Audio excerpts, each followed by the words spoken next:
வாஜின். இன்றைக்கி டின்னருக்கு சப்பாத்தியும் பட்டர் பன்னீர் மசாலா.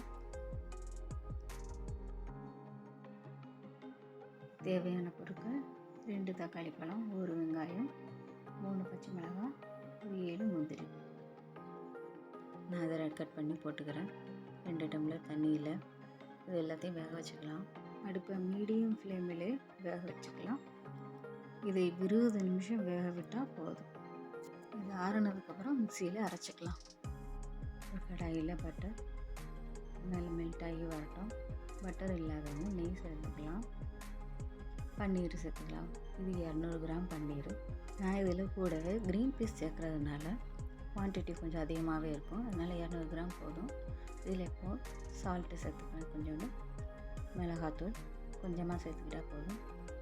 இது கொஞ்சம் போட்டு நல்லா கொஞ்சம் ப்ரௌன் கலரில் வர வரைக்கும் நல்லா கலரி விட்டுக்கலாம்.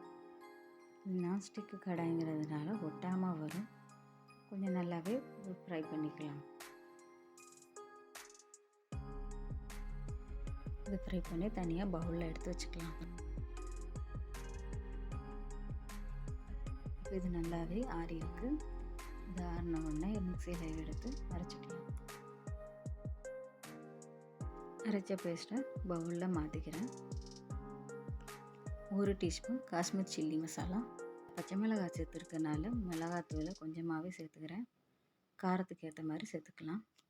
மல்லித்தூள் 2 டீஸ்பூன். இது வீட்டில் அரைச்ச மல்லித்தூளுங்கிறதுனால கொஞ்சம் டேஸ்ட்டு நல்லாவே இருக்கும். இதோட சீரகத்தூள் 1 டீஸ்பூன். இது ஒரு டேஸ்ட்டு கொடுக்கும்.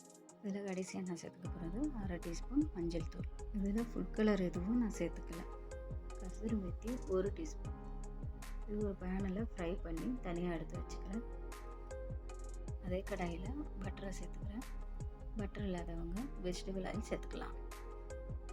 2 பிரிஞ்சி இலை, 1 டீஸ்பூன் சோம்பு, 2 பட்டை, 2 கிராம்பு, 2 ஏலக்காய். இஞ்சி பூண்டு பேஸ்ட்டு 1 டீஸ்பூன் சேர்த்துருக்கேன். பச்சை வாசனை போகிற வரைக்கும் நல்லா வதக்கி எடுத்துக்கிறேன். நான் குவான்டிட்டிக்கு தகுந்த மாதிரி 1 வெங்காயம் தான் எடுத்துக்கிட்டேன். நல்லா வதங்கணும். பச்சை வாசனை போகிற வரைக்கும் நல்லா வதக்கிக்கலாம். பொன்னிறமாக வதங்கணும். 1 வெங்காயம் போதும். அதிகமாக வெங்காயம் சேர்த்தா கிரேவி ஸ்வீட்டாக தெரியும். இப்போ இது நல்லா வதங்கி வந்துருச்சு. நான் அடுப்பை சிம்மில் வச்சுட்டு தான் சமைக்கிறேன். இதுக்கு அடுத்த ஸ்டெப்பாக அரைச்ச விழுதையும் சேர்த்துக்கலாம். கிரேவியோட தண்ணியிலே வேக வச்சுக்கலாம். நல்ல பச்சை வாசனை போகிற வரைக்கும் கிளறி விட்டுகிட்டே இருக்கணும். ஒரு 10 மினிட்ஸ்க்கு அப்புறம் திரும்ப ஒரு தடவை கிளறி விட்டுக்கிறேன். உங்களுக்கு கொஞ்சம் திக்காக தெரிஞ்சதுன்னா கொஞ்சோண்டு தண்ணி சேர்த்துக்கோங்க. ரொம்ப சேர்த்துக்க வேணாம், இப்போ டேஸ்ட் இருக்காது. அதோட உப்பு சேர்த்துக்கிறேன்.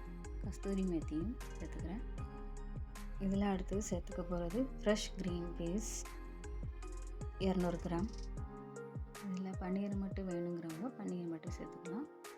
குடமிளகாய் சேர்க்குறதா இருந்தால் குடமிளகாவை லைட்டாக 1 டீஸ்பூன் எண்ணெயில் கொஞ்சம் ஃப்ரை பண்ணி எடுத்துகிட்டு குடமிளகாவை சேர்த்துக்கலாம். கிரேவி கொஞ்சம் திக்காக இருக்கனால கொஞ்சோண்டு தண்ணி சேர்த்துக்கிறேன்.